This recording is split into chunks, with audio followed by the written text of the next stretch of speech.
자, 오늘은 어제 말씀드렸고 8월부터 9월 오는 동안에 내내 말씀드렸던 내용이 맞아 떨어지는 하루였죠. 어떤 게 맞아 떨어질까요? 대형주 장세가 이어지면서 시장을 끌어올리는 거. 왜 끌어올리죠? 어제도 말씀드렸죠. 외국인들이 이미 진작에 8월 옵션 만기일 끝나고 나서부터 9월 선물 옵션 동시 만기일까지 시장은 올라가야 된다라고 정해놓고 그동안 하루하루 흘러가고 있었던 겁니다. 그게 지금 3일 동안 바짝 생각보다 좀 세게 바짝 나온 거고, 사실은 좀 나눠가도 충분하다고 봤긴 했는데 그래서 뭐 대형주가 뭐 한 2, 3일까지는 아니고 하루 이틀 정도로 이제 멈추지 않을까라고 생각도 했었는데, 웬걸 악재가 하나 더 나오고 나서 그냥 그걸 이용해서 그냥 완전히 오늘 물량을 완벽하게 장악을 해버렸어요. 어디에? 삼성전자, SK하이닉스, 셀트리온,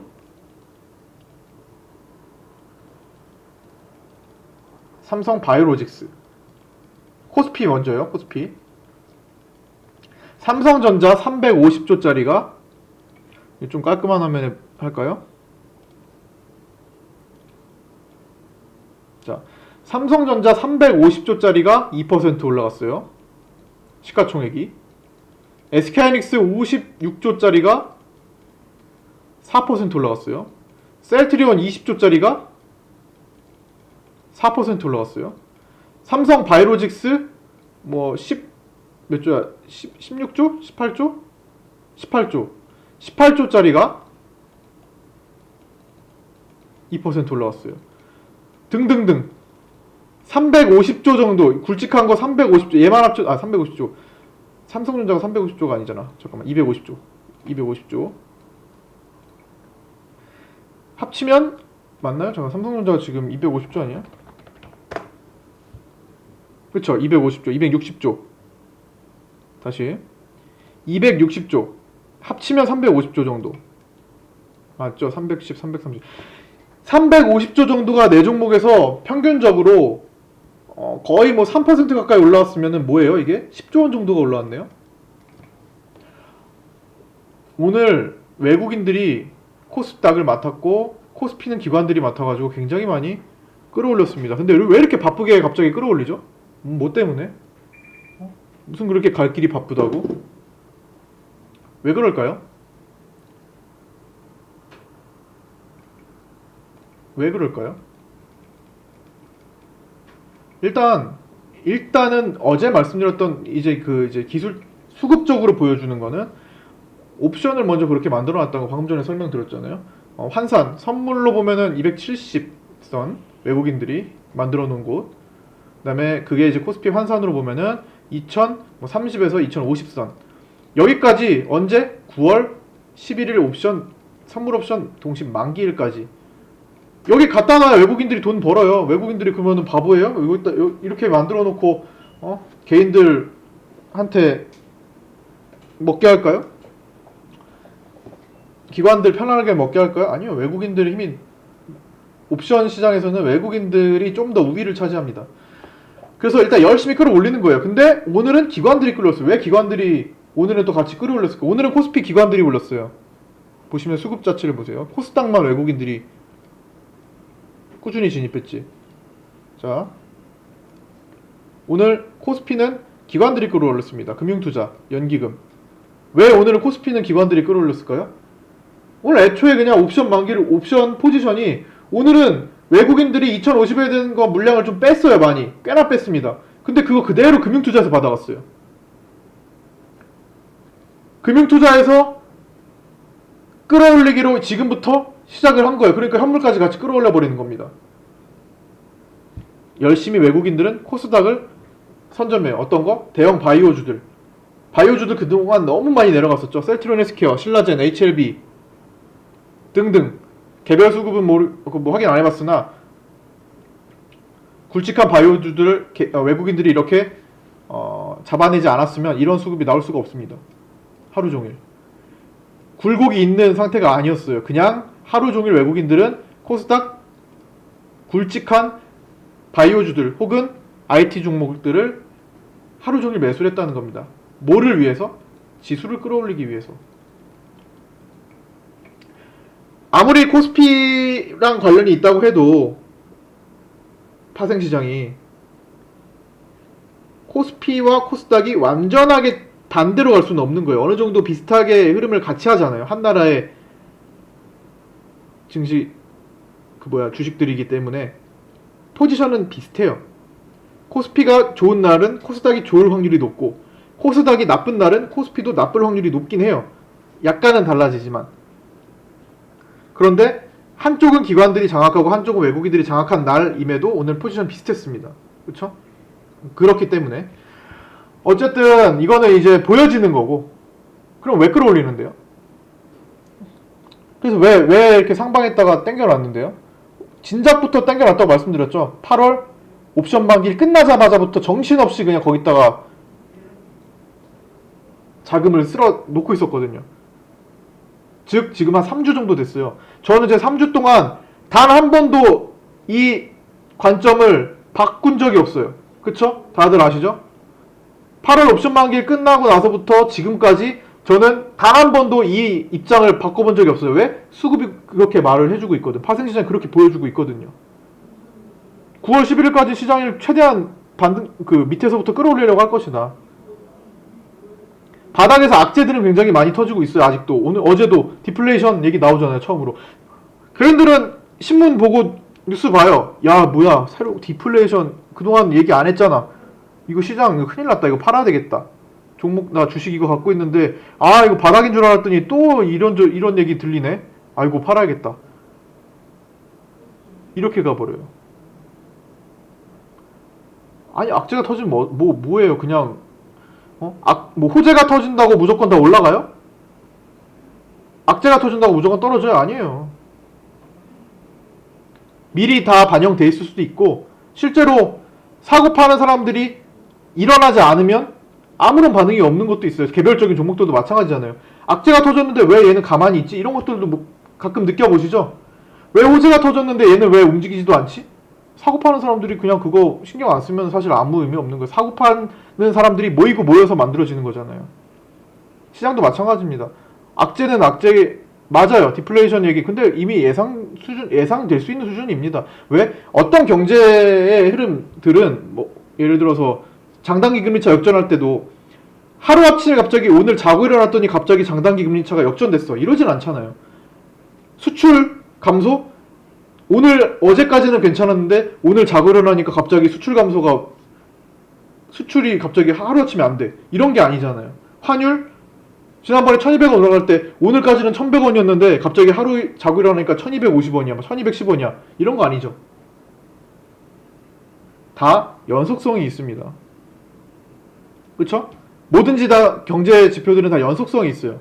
감소 추세, 상승 추세에 다 있는 겁니다. 즉 감소 추세에 있을 때는 주가는 미리 선행해가지고 얘가 앞으로 6개월 뒤에 1년 뒤에 어디까지 찍을지를 예상하고 먼저 반응해버려요.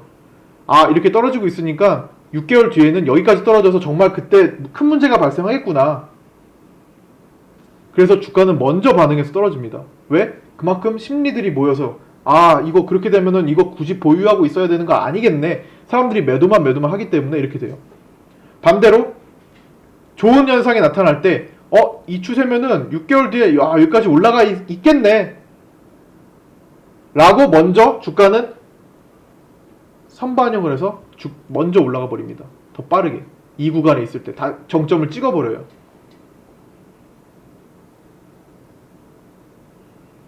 왜? 너도 나도 이런 생각을 하면서 살려고 하기 때문에 그 살려고 하는 사람이 계속 모이기만 하니까 먼저 반응을 해버리는 겁니다. 수급적으로. 그럼 지금 뭐예요? 디플레이션 지표든 장단기 금리차든 환율이든 뭐든 간에 이미 다 진행돼. 수출 관련된 것도 반도체 수출 얘기 한 번만 더 해볼까요? 아무 종목이나 그냥 반도체 생각나는 거 썼어요. 자 이때예요. 이게 언제냐면 제가 좀 지저분하게 보이지만 그냥 흐름만 보세요. 복잡해 보이지만 자 이게 언제냐면 작년도 1월이에요. 아니 작년이래, 올해 1월이에요. 분명히 시장은 작년 10월에 최저점을 찍었어요. 맞나요? 작년 10월 말에 최저점을 찍었어요. 코스닥은. 그런데 반도체 주식들은 유난히 3개월 뒤까지 더 빠졌어요. 그러면서 무슨 말이 있었냐면요. 이제 와서 1월이 되니까, 2019년 1월이 되니까, 그때 제가 이제 마감 영상 다 이렇게 말씀을 드렸어요. 다 찾아보면 있습니다. 그때 똑같이 말씀드렸어요. 아니 왜 이제 와서 수출이, 반도체 수출이 23개월째 감소래. 그게 갑자기 막 언론에 막 등장해요. 뉴스에도 막 일면에 도배되고, 막 신문에도 나오고 막 이래요. 아니 신문에 일면에 도배되고 뉴스에 막 나요. 그거 누가 소비하는데? 그런 언론은 누가 봐요? 기관들이 그걸 보고 아 이거 뭐야 이렇게 하면 안 되겠네. 기관들이 뉴스를 보고, 오히려 기관들 뉴스를 만드는 주체가 되지. 그쵸? 외국인들이 야 신문 보니까 반도체가 23개월 동안 떨어져가지고 이거 반도체 안 되겠네 여기서, 이런 생각을 외국인들이 할까요? 언론은 누가 보죠? 언론은 누가 소비를 하죠? 대중들이 소비하죠. 그래 대중매체라고 하잖아요. 그쵸? 대중은 누군데요? 외국인이에요? 외국인 투자자예요? 수십조 원을 굴리는 외국인 투자자인가요? 수십조 원을 굴리는 연기금 운용 인력인가요? 아니죠. 물론 대중에 개별적으로 포함될 수 있겠죠. 지금 우리가 말하는 주식에서의 대중들은 개인 투자자겠죠. 많은 개인 투자라는 겁니다. 대다수의. 그럼 뭐예요? 이때 그런 언론들을 소비하는 개인 투자자들은 무슨 생각을 해요? 그동안 별로 신경 쓰지 않았던 반도체 수출 관련돼서 지금 와서 23개월째 감소니까 반도체는 안 좋다라는 초점이 맞춰집니다. 그 기사와 그 언론에서 쓰여지는 것들은요, 현상을 다루기 때문에 안 좋으면 안 좋다고 써야 돼요. 그게 주가가 어떻게 되고 막 이런 것들은 그냥 예측에 불과하기 때문에 사실을 다루자면 그냥 안 좋다라는 얘기만 씁니다. 그렇기 때문에 그걸 보고 해석을 하는 개인들은 안 좋으니까 팔아야 되는구나 라는 생각을 하게 돼요. 왜? 심도 있는 분석을 안 해봤기 때문에. 그러면 이 당시에 반도체 종목들은 대부분 이 위치를 찍고 있었어요.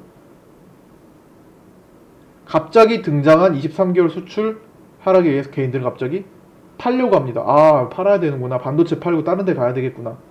이제 와서? 그럼 그 23개월이라고 했는데 그 23개월 동안은 뭐 하고요? 2년 동안은 뭐 하고요? 2년 동안 내려왔잖아. 그래서 그동안 2년 동안 내려왔잖아요. 오히려 이제는 그게 나왔으니까 전환될 위치네 라고 생각을 해주는 게 조금 더 나은 개인 투자자, 생각하는 개인 투자자들인 거예요. 소수입니다. 100명으로 치면 5명 이내입니다. 우리는 그 사람들이 되는 거고요. 자, 역시나 그 언론이 도배가 됐어요. 뉴스도 한번 찾아보세요. 그 당시에 얼마나 시끄러웠는지 반도체 경기. 그러고 나서 대부분 반도체들은 반등하기 시작했어요. 굵직한 것도 마찬가지입니다. 딱 1월이잖아요. 아니 10월달에 주가가 더 안 좋았는데 왜 1월달에 반도체는 1월달에 왜 저점을 찍어요? 최저점을.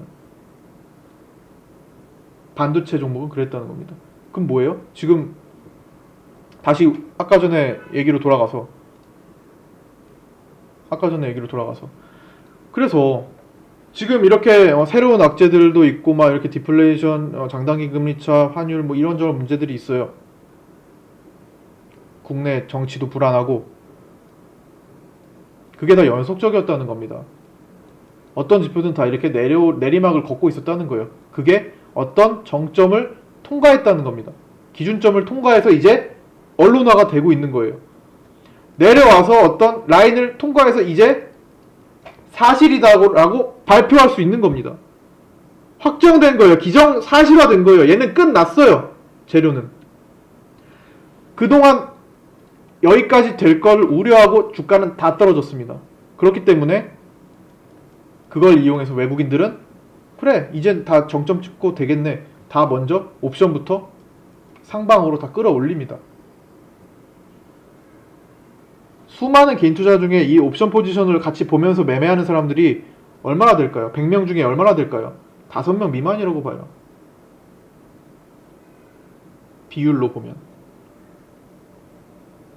그래서 계속 저는 8월 저점을 찍고는 있는 돈이 남아돌면 무조건 다 주식에 쏟아 부어야 되고, 진작에 8월 초에. 그렇지 않더라도 조금 편안하게 이제부터는 가도 될 것이다 라고 한 번도 입장을 바꾸지 않고 말씀드려왔습니다. 그쵸?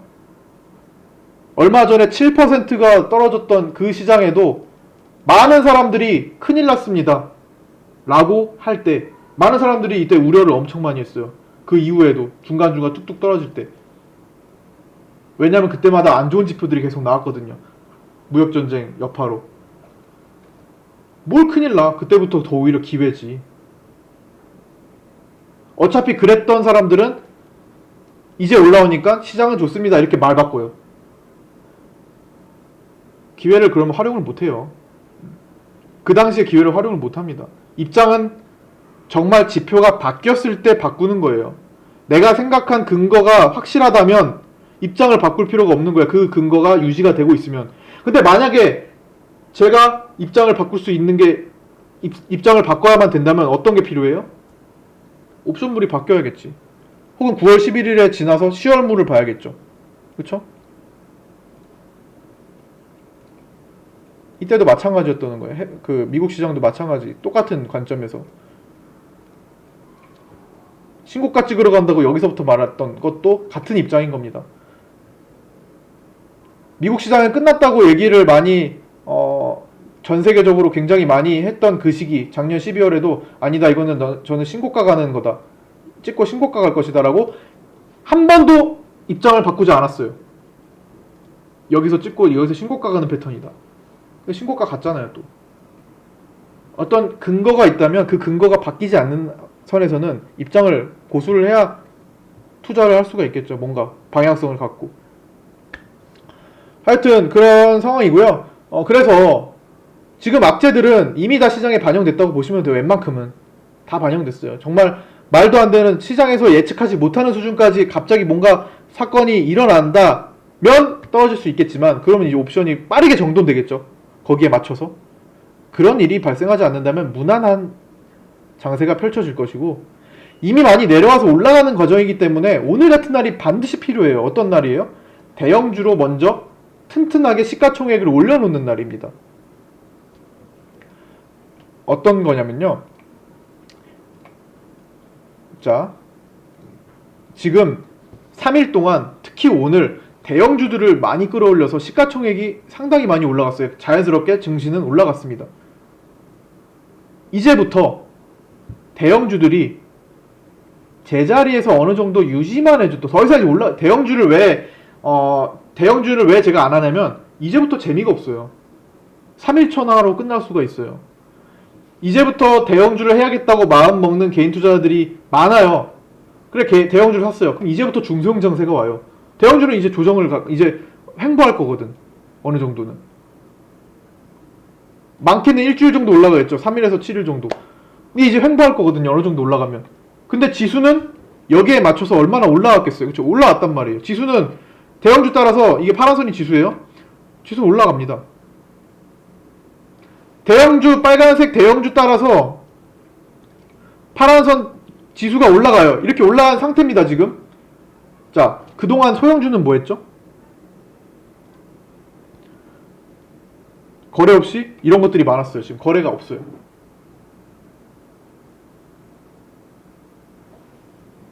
그 다음에 어떤 일이 발생할까요? 어떤 일이 발생할까요?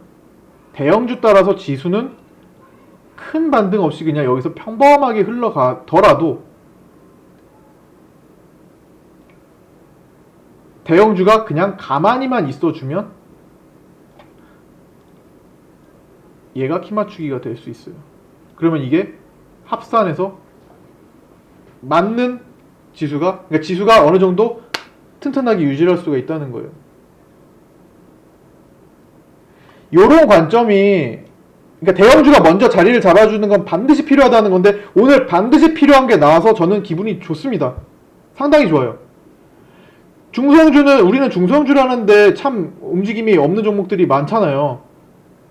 그럼에도 불구하고 오늘 필요한 상승하기 위해서 지수가 상승하기 위해서 무조건 거쳐가야 하는 그 대형주 장세가 나왔기 때문에 굉장히 마음이 편안하고 좋아요.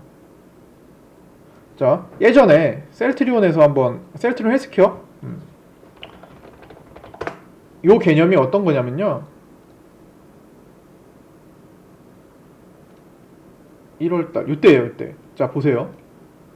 약간 다를 수 있어요. 그러니까 시가총액 관한 문제입니다. 여기. 자, 이 시기에 다들 아시죠? 2019년 1월, 올해 1월 시기부터 4월 요 정도까지 무슨 일이 있었죠? 자, 얘는 코스닥의 1등 종목이에요. 다들 아시다시피. 셀트리온 헬스케어는 코스닥의 1등 종목이에요. 시가총액상. 그러니까 코스닥 지수와 굉장히 밀접한 연관이 있어요. 그런데 요 시기에는 여기 지금 셀트리온 헬스케어 떨어지는 시기는 지수가 꾸준히 우상향하던 시기였어요. 자, 이 지수를 합쳐놓고 볼까요?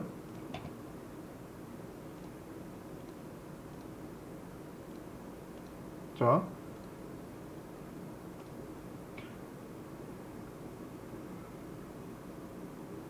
합쳐놓고 봅니다. 자, 위에가 코스닥 지수예요. 그 구간만 딱 놓고 볼게요.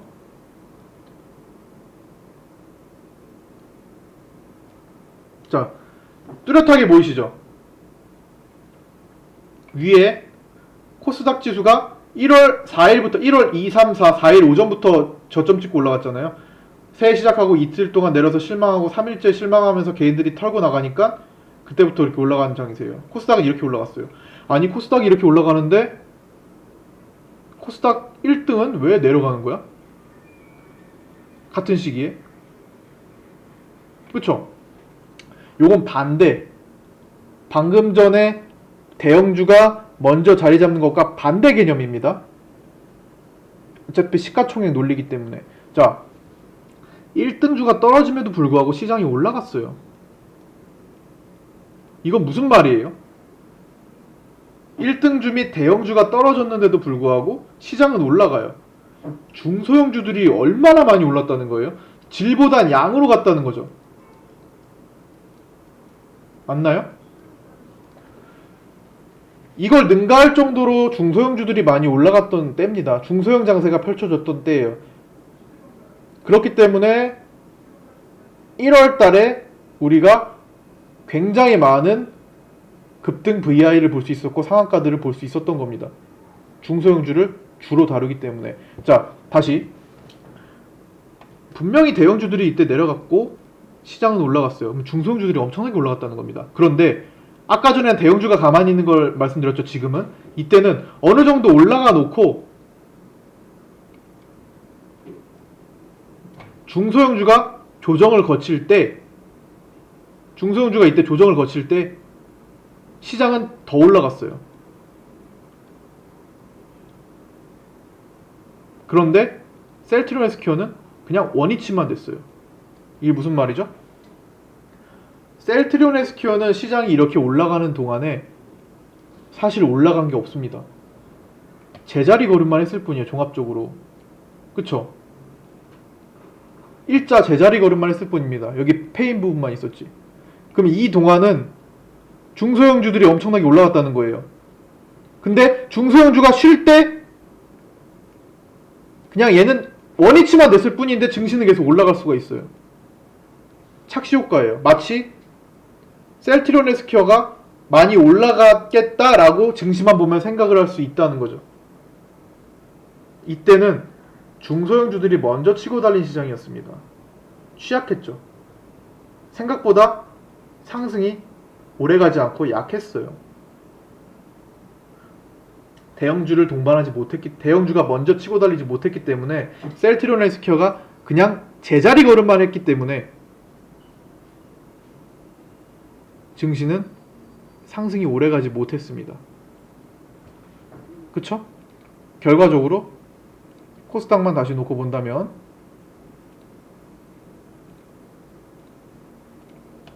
자, 코스닥만 놓고 본다면, 아이고 이거 추가다. 이거 세이트론에서 키웠잖아. 자, 코스닥만 놓고 본다면 맞죠?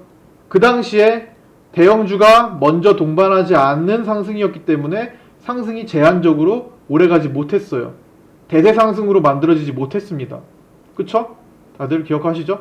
그래서 이 파란 선인 굵직한 480 라인을 전후로 두고 다시 밀리기 시작했어요. 물론 여기서 다시 치고 달릴 수도 있었을 겁니다만 이제 미중 무역전쟁과 바닥에서 한일 무역전쟁까지 겹쳐버리면서 우리나라에 큰 악재가 그러니까 그게 반영되면서 크게 쏟아졌던 거고.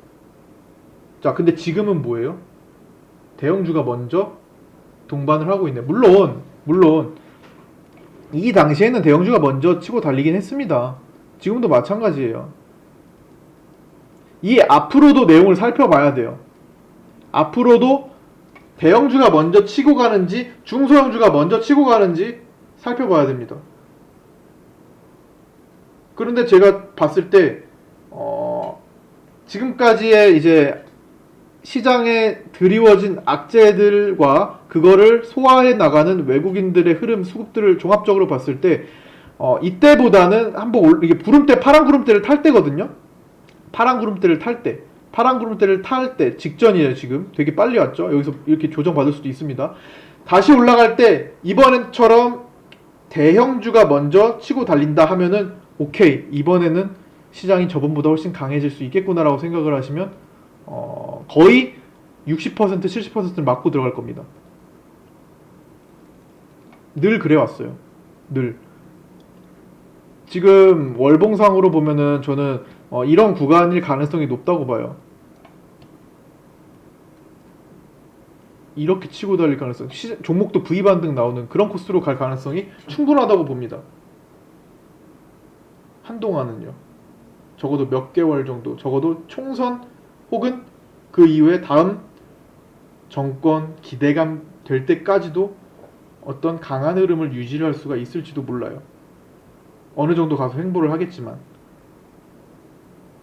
근데 거기에서 먼저 대형주들이 먼저 자리를 잡고 시가총결 굳건하게 어느 위치를 만들어 주는지를 파악을 해야 돼요. 그래서 저는 중소형주 매매를 하지만 대형주에 계속 대형주를 계속 관찰합니다. 그래서 요거는 일단 주식을 보는 관점 중에서 대형주와 중소형주의 수급이 왔다 갔다 하는 원리에 대해서 잠깐 소개를 해드린 거예요. 이거는 많은 관찰을 해야만 이런 흐름들을 잡아낼 수가 있고, 일단은 그래서 결론은 뭐냐?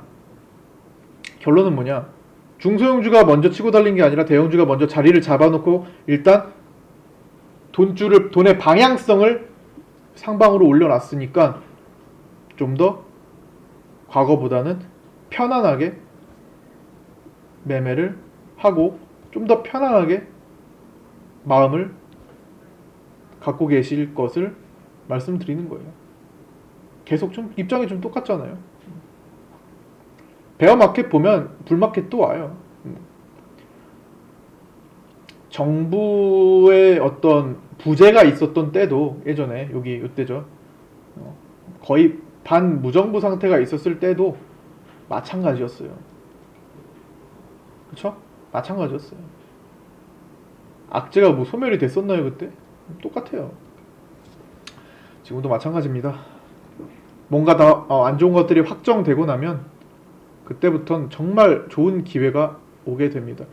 단기적으로 어떤 흐름들은 그때그때 상황을 보면서 전반적인 스탠스가 유지가 된다 하면 그대로 가시면 됩니다. 갈 길. 아시겠죠? 자, 여기까지. 오늘 뭐 다른 거는 뭐 개별적인 것들은 뭐 볼 거 없을 것 같아요. 그냥 종합적인 시장에 대한 얘기가 오늘은 가장 핵심인 것 같습니다. 그래야만 전체 시장이 있어야만 나머지 종목들도 있는 거고, 그렇죠? 제가 이거 생각하는 관점이잖아요. 기업이 있어야 직원 노동자가 있는 거고, 국가가 있어야 국민이 있는 거고, 그렇죠? 그런 관점에서 시장의 전체적인 흐름이 정상적으로 잡혀야 개별 종목들도 앞으로 방향성이 나오는 거고. 자, 오늘 여기까지 마치도록 하겠습니다. 오늘 중소형 장세가 아니어서 뭐 어떻게 보면 따분할 수 있었던 하루지만 기분 좋은 어떤 흐름이었다라고 생각을 좀 해주세요. 대형주 파동. 자, 여기까지 마치도록 하겠습니다. 수고 많으셨고요. 내일 뵙도록 하겠습니다.